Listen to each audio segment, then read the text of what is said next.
এখন বোম্বে শহর থেকে, দিল্লি শহর থেকে আমাদের এই অঞ্চলে যদি কোনো জামাত আসে আর ওই মসজিদে যদি ভালো ফেসিলিটি না থাকে, ল্যাট্রিন বাথরুম, তাহলে তাদের কষ্ট হবে। কথা ঠিক না ঠিক? তাদের কষ্ট হবে, আর তারা কষ্ট পেয়ে গেলে আমাদেরও কষ্ট হবে।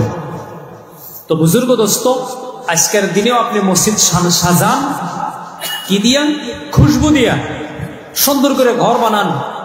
আজকের প্রেক্ষাপটে এটা জরুরি, এটা দরকার, এটা কোনো দোষ না, এটা কোনো আইব না। হ্যাঁ, দোষ ওইটাই 3 তলা 4 তলা বানাইলাম কিন্তু মানুষ নাই,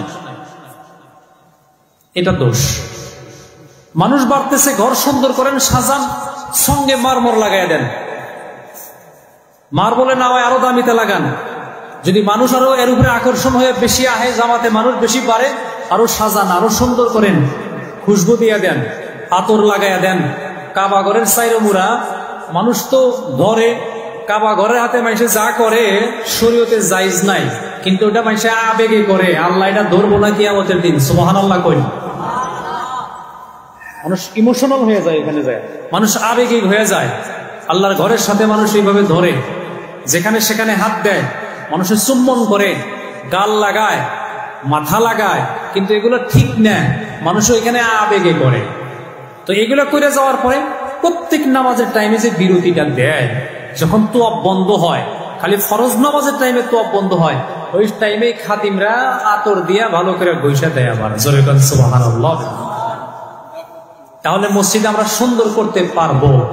ইসলামী শরা, বিধিবিধান এবং সমাজনীতি এটাকে কি করছেন? জায়েজ করছে। আমরা বলি মারহাবা।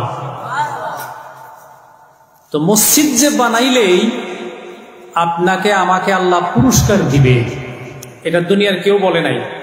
কোন রাজা বাদশা না, কোন প্রধানমন্ত্রী না, কোন দেশের প্রিন্স না। মসজিদ ভালো করে সাজাইলে তাদেরকে আল্লাহ জান্নাত দিবে, এটা নবী বলছেন। কে বলছেন? নবী বলছেন।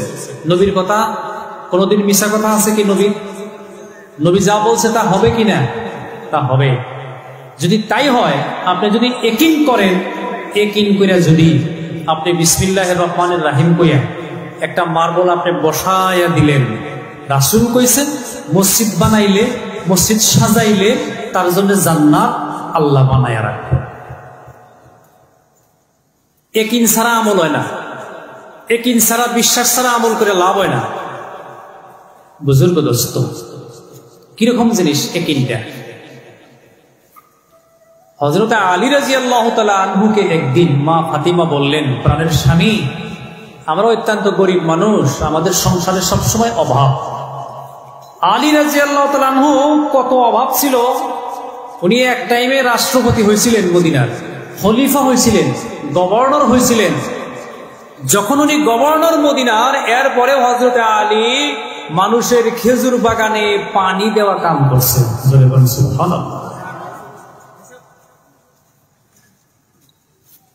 আমার যুবক বন্ধু, মা ফাতিমা বললেন, প্রাণের স্বামী আলী রে, তোমার তো সংসারে অত্যন্ত অভাব। আমার একটা বেদানা, আমার একটা আনার, আমার একটা ডালিম খাওয়ার ইচ্ছা হয়েছে। ডালিম চিনছেন তো? আচ্ছা, ঘুমাইছেন কি? তাহলে ওইরকম করে একটা দিশা পাওয়া গেছে না। এটা জিকির করি, সুবহানাল্লাহ আলহামদুলিল্লাহ ওয়ালা ইলাহা ইল্লাল্লাহ, সুবহানাল্লাহ আলহামদুলিল্লাহ ওয়ালা ইলাহা ইল্লাল্লাহ, সুবহানাল্লাহ আলহামদুলিল্লাহ ওয়ালা ইলাহা ইল্লাল্লাহ মুহাম্মাদুর রাসূলুল্লাহ সাল্লাল্লাহু আলাইহি ওয়াসাল্লাম। আমার যুবক বন্ধু, ও মুরব্বী বাবাজিরা, মা ফাতিমা বললেন, প্রাণের স্বামী আলী রে, আমার একটা ডালিম খাইতে ইচ্ছা হয়েছে, আমার একটা আনার খাইতে ইচ্ছা হলো, আমার একটা বেদানা খাইতে ইচ্ছা হয়। আলী রাদিয়াল্লাহু তাআলা আনহু মনে মনে চিন্তা করলেন আর ভাবলেন, যতদিন থেকে আমার ফাতিমার সঙ্গে বিয়ে হয়েছে কোনোদিন কোনো বস্তু দাবি করে নাই, সংসারে আমার অভাব, আহারে, গতিকে এই দাবিটা আমি পূরণ করতে হবে। হযরতে আলী ঘর থেকে বের হয়ে বাজারে পৌঁছে গেলেন। বাজারে ঘুরতে ঘুরতে ঘুরতে ঘুরতে পয়সা কম, ভালো বস্তুর কাছে গেলে তো হবে না, কোন রকম এটা ডালিম কিনছে। আমার যুবক বন্ধু আলী রাদিয়াল্লাহু তাআলা আনহু ডালিমটা খরিদ ফরুত হয়ে গেছে, বেচা কিনা হয়ে গেছে, উনি কিনে নিয়েছেন।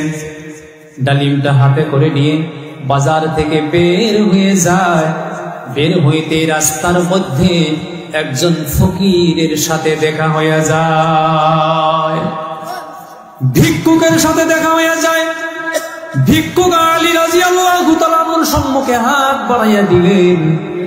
আলী রাদিয়াল্লাহু তাআলা আনহুর মনে পড়ে গেল, মহান আল্লাহ রাব্বুল আলামিন আল্লাহ কোরআনে কারীম পারা নম্বর 30 সূরা দুহার মধ্যে আল্লাহ ঘোষণা করেছেন, আমার সাথে পড়েন, আউযু বিল্লাহি মিনাশ শাইতানির রাজীম, বিসমিল্লাহির রাহমানির রাহিম, ওয়া আম্মাস সাইলা ফালা তানহার। জোরে বলুন সুবহানাল্লাহ। আলী রাদিয়াল্লাহু তাআলা আনহু কোরআন শরীফের এই আয়াতের কথা মনে পড়ছে। মহান আল্লাহ রাব্বুল আলামিন এই আয়াত দিয়ে বিশ্বনবী মুহাম্মদ রাসূলুল্লাহ সাল্লাল্লাহু আলাইহি সাল্লামকে বলেন, হাবিব, গোটা পৃথিবীর মানুষকে তুমি এই গুড মেসেজটা দিয়ে দাও, এই সুসংবাদটা দিয়ে দাও, এই খুশখবরিটা দিয়ে দাও। ও নবী, তুমি জানিয়ে দিতে পারো। সাথে সাথে রঙ্গেশ্বরী টুপামারির মানুষকেও এই মেসেজটা তুমি দিয়ে দিও, যখন তোমাদের সম্মুখে কোনো ভিখারি হাত পাতাইয়া দিবে, তোমরা কেউ যেন কোনো ভিখারিকে ফিরাইয়া না দাও। চিল্লাইয়া বলুন মারহাবা। আমাদের অনেক মুরব্বীরা কিন্তু কয় যে বঞ্চিত করো না, কিঞ্চিত হইলে দেও। মরহুমা আবু শামা হাজী সাহেব মারা গেছে, সেক্রেটারি আছিল আগে। উনি, আমি আর ওয়াহিদ আলী হাজী সাহেব বেশি দান কালেকশন করছে। দান কালেকশনের টাইমে বহুত কালেকশন করছে। হাজী সাহেব বলতে বলতে কইতো, আমার মনে পড়ে, মহিলা মাসে কইতো যে বাবুরে বঞ্চিত করো না, কিঞ্চিত দেও, বঞ্চিতের থেকে কিঞ্চিত ভালো।